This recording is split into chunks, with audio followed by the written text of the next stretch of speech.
Ladies and gentlemen, boys and girls, here we are.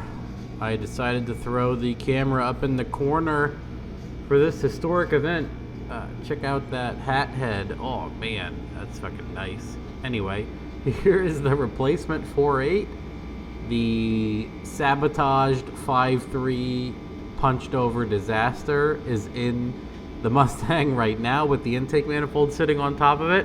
So basically today is just me unloading this guy and attaching it to the engine stand. I know, extremely exciting, but you know, people like to see this stuff, and you know, let me fast forward through this stuff. It is insanely boring, and let's jump right to where Mark and I start tearing down.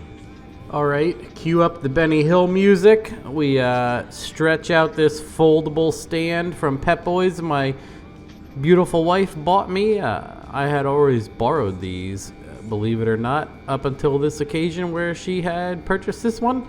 And that's my wonderful Harbor Freight stand, permanently locked in LS setup. And there I am trying to remove the chain from the engine that is already in the car and failing to do so. I'm like, man, what do I do? And I struggle with myself and I go, well, up in my upstairs storage, I have some chain. So I go up there and I take my cordless angle grinder, and I think you can see a few sparks coming down through the ladder area. At one point, I cut a length of chain because I'm out of stupid chain. Imagine that. What a position to be in. Anyway, I get my hunk of chain, I throw it down from the attic, I throw my staircase back up into the attic, I bolt my chain on, and all is well in the world. We bolt the chain on, we lift the engine up, and this is a quick tip I like to give people. You pick up the engine, you bolt, obviously, the little rotator flange on there, and then you shove the stand on that before you put any weight on it. Right here you can see I picked the whole thing up. Ding. Here's where I ring that thing on there. Brap, brap, brap. Milwaukee stubby boy, getting it done. Spin it around, shove that thing on, and then obviously you want to set it down carefully so it doesn't flop on the ground, and you're done. Okay, so this is the new 4.8, and it looks pretty clean. Yeah. It's actually not too bad, huh? Nope. I think it's going to be a winner. We'll flip it over and just check out. Mark and I went back and forth a little bit, trying to figure out what to, so I can see. What's going on? Trying to figure out if we want to gap this thing or not. And since I'm always telling people not to touch the engine, we're not going to touch it. We're just going to make sure there's fucking bearings and do the cam and springs. Yeah, it's just been sitting on its windage tray, so we'll get rid of the tray then. That grime is a clear indicator of no one molesting. Unmolested. Other than this one's missing because they took the dipstick out. Yep. Or the pickup tube. That's a clean looking tray. Yeah, let's see what we got here. Oh yeah, it's nice. Nice and seasoned. Yep. It's like black wax in here. It's beautiful. Yeah, I like it. Yeah, nothing has been touched. Maybe I should... Here, I'll swing my camera over. Look at her. Take a look in here. She's a beaut. She's a beaut, Clark. Yep, no shavings in there. Just tons of stain from old oil. Yep. Which is perfect. And then, like Mark and I said, after a bunch of cycles with some E85 in there, she's gonna rinse it right out. Oh yeah. Feels good. Trust is good. Yeah, tug on that back and forth. Show them what a fucking regular engine is like. Nothing. Nothing. You can't tell. You need to measure it with a thousandths.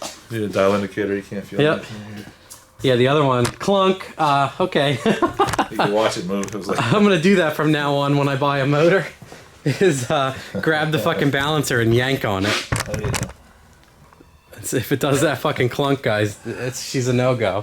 So yeah, it is Gen 3 rods. And then we can check the part number. It turns over nice. Yeah.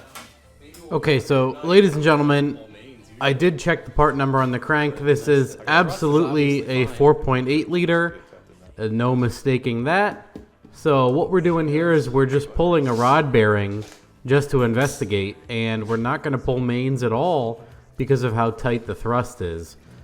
So we yank this rod bearing and check it out on camera. Oh man, they look brand new. Holy shit. This guy. Yeah, let me let me rotate this around so I can see. Perfect. It literally looks brand new. Yeah. Like there's gold gravy oil stain on there, but that's everywhere in the engine. Holy shit.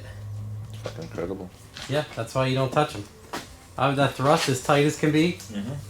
And that rod bearing looks beautiful, so not fucking doing anything. The best thing you can do is just not touch the bitch. Yeah, if it's lasted 250,000 miles, why are we gonna fuck with it now?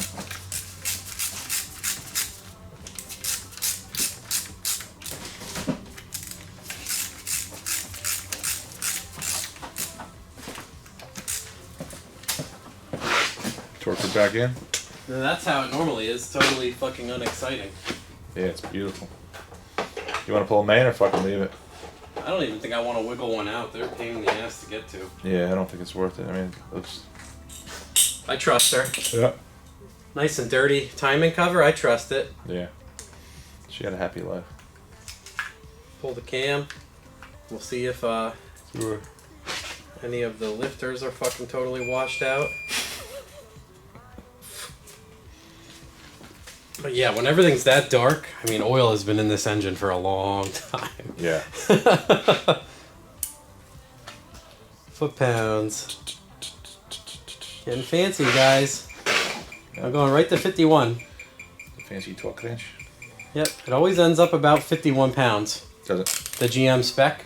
I use the GM spec. People ask me all the time like, which one I use. I use the GM spec, which is like, it's 15 pounds and then 90 degrees or something like that. 85 or something. Right. Where it comes up to 51. Yeah, I always use these, and these will tell you how hard you pulled. And that amount of degree averages like 55, 49. So I tell people just go to 51. Usually back and forth, yeah. Once. Yeah, I went to like 30.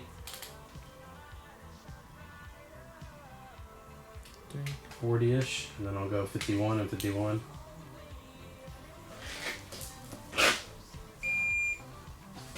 $51.9. Oh man. That's it. Singo. 51.3. She's ready. Like nothing happened. Shuriken battle. So yeah, we'll just do cam, Cam springs and not touch it. No touchy.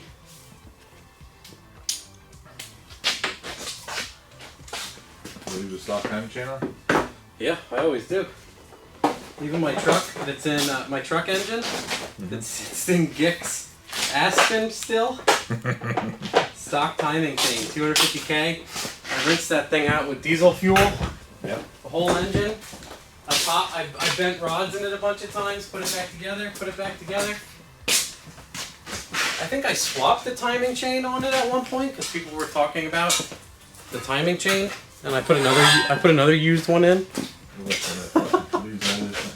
get some shitty rags anyway? Yeah, any of these. Yeah, these are quote unquote shitty rags. What are you using it for? I'm just gonna wipe this off and stick the. Oh, you gonna put it back on? You wanna leave it off? Yeah, it's just gonna sit on the stand. Alright. Get some leaves out of it. Leave me stick it somewhere. Just right there next to the train. I'll get rid of it.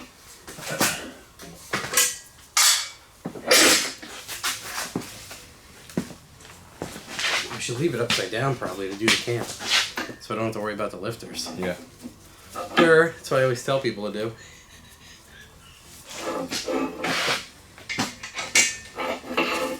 Alright, can you see good? Yeah, we'll move it this way a little bit so we Yeah. can see them. Need some more light?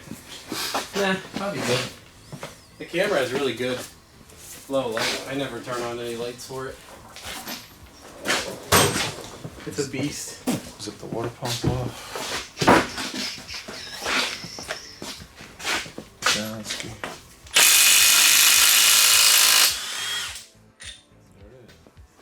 Medium torque. Schmedium. Yeah, I just need a 10.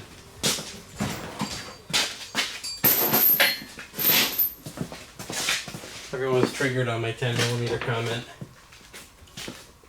What was that? Everyone's talking. There's like that giant running joke. People always post the memes and the stupid videos where people like uncover a 10mm. Mm-hmm. And they're like, oh wow, I always lose my 10mm. I'm like, I've had this 10mm for like 10 years.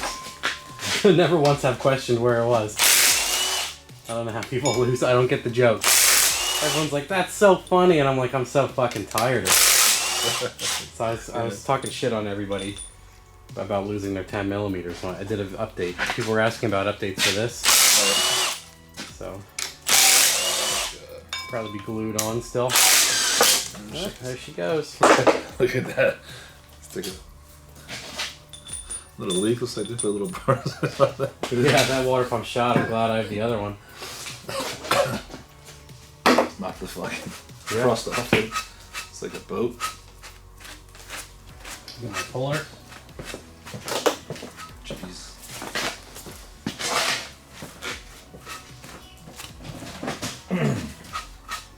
Alright. The balance sheet. What a nice engine. It's good inside, it's all that matters. That rust will help see the head gasket, so. Yeah, not taking them off. A little extra.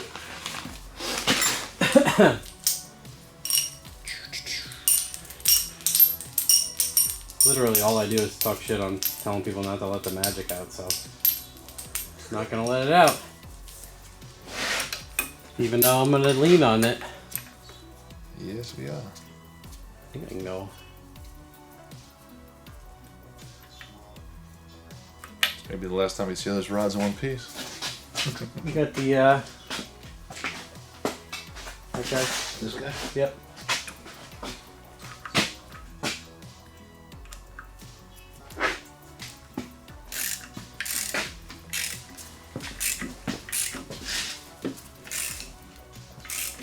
There she goes.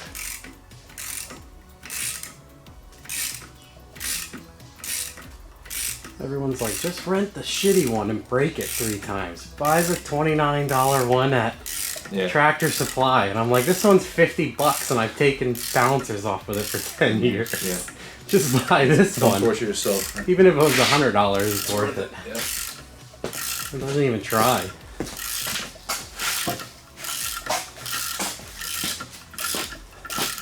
And the last time I did this, I said, I see people using impacts on them all the time. Yeah. People are like, oh, I use impact on mine every time. And I'm like, oh, Why? I feel like it's going to ruin it. It doesn't take that long to do. It's one of the only things I do right, I guess. I'll just keep doing it right. Is that a hardened push rod you're using or a stock?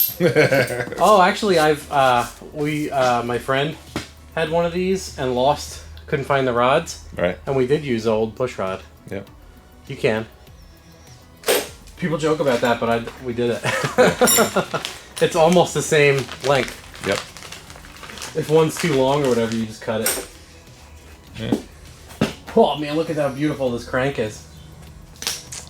She's a virgin. There it is, behind the thing.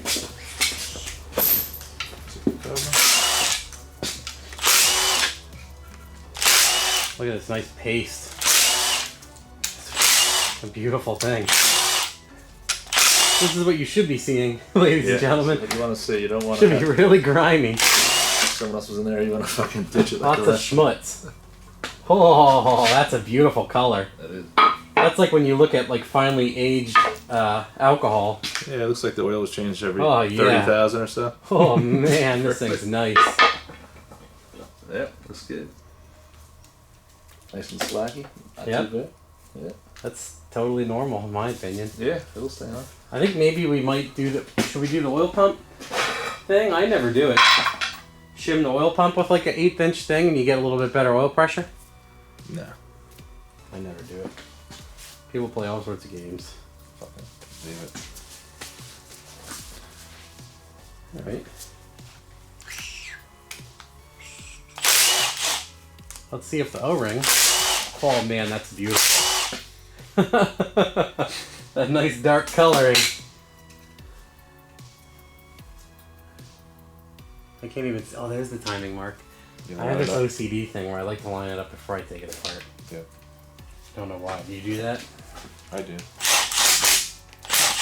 All that is getting done. Oh yeah, I was gonna say. Probably need to put the thing on.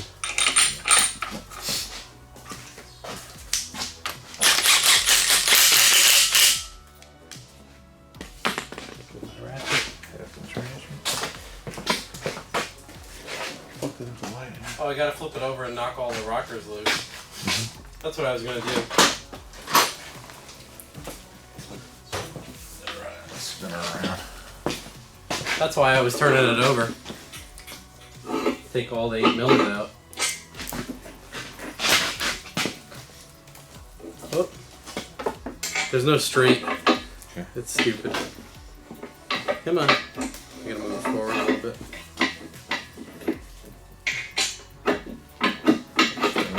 There it is. By far the most annoying thing about that. You got the 8mm socket.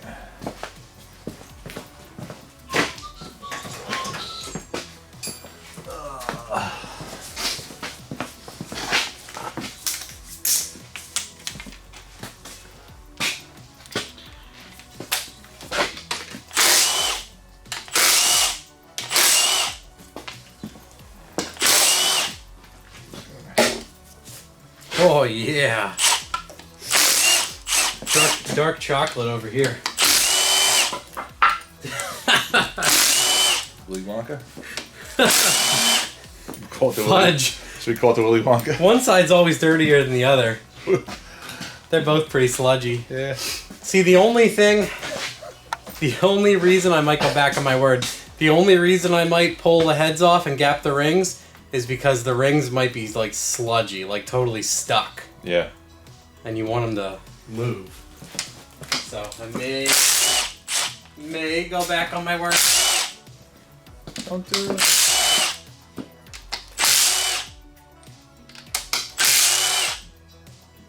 Just leave them in a little bit, or you just fucking... Oh, all the way out. And then I pull the bar. Yep. Yeah, I just reach Keep in and them all pull the together. bar. And then I in the valve cover. Yeah, just like that. Super pushy.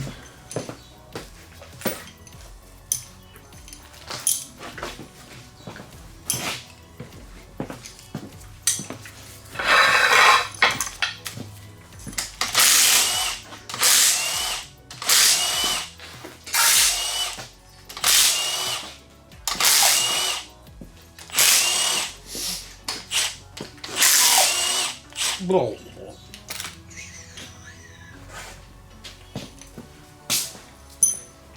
A little bit of push rod wear on that one. I've seen that many times. Look at the Little camera's gone. Yeah. they get like stuck in place and then it wears them out. They don't like spin. Oh man, just feel the texture. The other ones feel like that. They feel like sand. A little bit, yeah.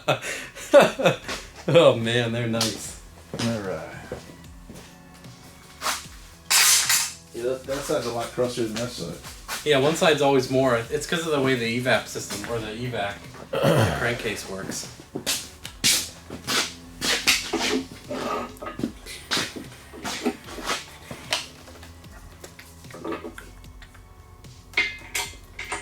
Any oil left in this motor or just brownie mix falling out?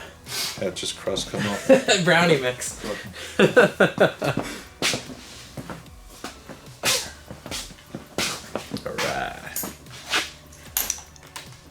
Coolant, wow. Then line the chain up. Yep. Coolant's actually coming out. Yeah. amazing. Bloop, bloop. Yeah, that's good.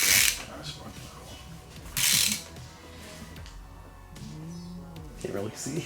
Very bad day.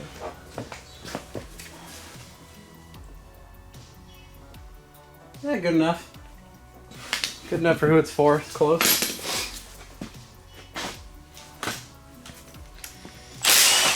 I bust out the cam and spring, my tools. Use a extension, On what? the cam, slide it out. Oh, I just put the water pump bolts in it. Look at that nice silver lining, that crust. Yeah. That's polished lip. People pay a lot for wheels like that. This has the polished lip upgrade, dude.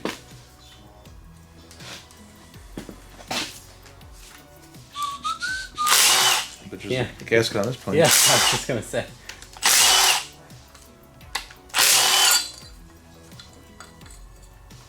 There Yeah, she nice is. orange boy on there. Yeah. She's kind of wow. Yeah. It's disintegrating. Starting to do a little. It's almost gone. Actually, Spread I have to buy one now. Talked way too much shit on those to not get one now.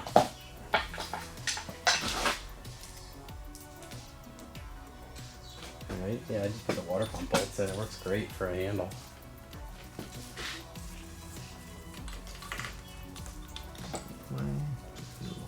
Shit in the chain.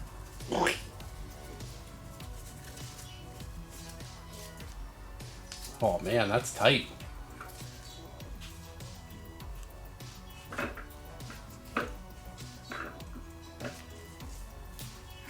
Here she comes. I see the head starting to crown. We'll see in the morning.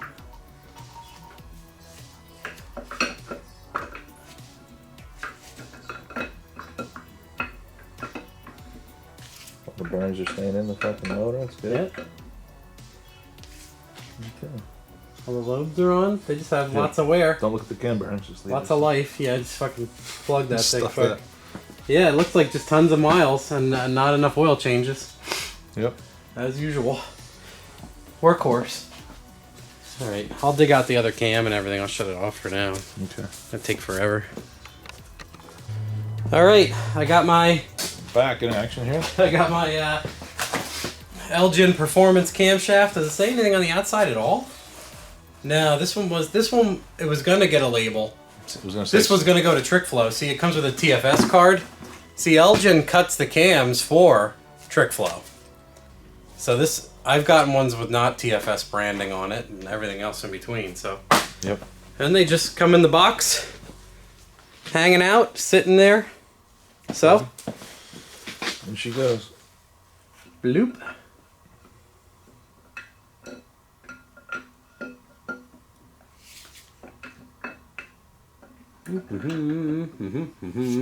And she's gone. There it is. Ta-da. Type and chain. Water pump bolts. We gotta get the cover, right? So you're gonna get a new cover? Yeah. Yeah, actually I gotta get that so we can, well, The cover, the fucking it's in. the O-ring was kind of Yeah, that one's the worst I've ever seen, ironically, because I talked so much shit on the other one. So for $12, I'm gonna absorb that cost. Right. We don't have an oil pressure issue with that. Yeah, that one's whooped. So, well, there's the cam. I guess we'll just flip it over and do springs. Okay. But we're really not doing much because we're not gapping it. No. So again, here is a quick clip of Mark and I just doing the valve springs with the double valve spring tool. I have done videos like this till I'm blue in the face, so we chose not to highlight really any of this. There is tons of videos of me doing valve springs, so that's literally just all I'm doing is installing the valve springs, and we'll skip right ahead. There was nothing to note, nothing crazy happened. No significant leak down or anything else, so we'll jump right into some other informatics for you. Okay, so people had asked how I used the 4.6 swap mounts with no adapter plate, and all I had to do was basically hog out one of the holes with a stepper bit to make both bolt holes line up, and then it drops right on. And it's pretty sturdy, and all we were going to do was flip this guy in, like cut this guy off and flip it inside, and you can put a bolt on there or out here. I mean, honestly, the whole mount is so stiff the way it is, you really don't need much. You could just put like a spacer up against the block also, or we can flip it down and connect it to where the AC goes. But same thing on this side. You just drill them out. The bottom one looks like it'll line up if you just move it in, but no big deal on those. Pretty easy. The mounts, everyone's like, how'd you make the mounts work? I'm like, well, we steppered them and bolted them on. Yep. And we could cut and flip that bracket so it bolts on, but it's, I guess you could get in there with a ratchet wrench, but it kind of makes it a pain in the ass, but it would, you know, appease, it would make the crown happy. Yeah. So to tie in all of this stuff, basically the cam and valve springs are done. We're not going to gap rings. The engine is fairly filthy from neglect of oil changes from what Mark and I can tell. Other than that, it is tight and all of the bearings look beautiful, even though we only pulled one rod bearing, and the timing chain and everything is going back on. The only thing we are going to replace, which I noted in the video, was the cam plate had a significantly worn gasket, which I brought up in the other video. It was completely missing, which I don't even know how you get one without a gasket, or why you would peel the gasket out of it anyway. I'm unsure what someone did with that, and we can't assume what they did with it anyway. So to top all that off, I ordered a cam retention plate off Amazon with a fresh gasket. That's going to get bolted on, and then the timing cover and everything is going to go back on, and I'm waiting for the oil pan and some other small things, and I would like to put the engine and transmission into this car, and then I think at that point it's going to go to Mark's shop, and he's going to do a bunch of fab on the front end, and he and Dan are going to do the turbo kit from here on out, and then it's going to come back to me for wiring, ECU, and firing, and fitment of drive shaft and other stuff that is on the way. So the rest is in the mail. This is the update as far as we are. If you guys have questions, suggestions, and more, please let me know. I'll do my best to answer them in the comments below. Thank you. Goodbye.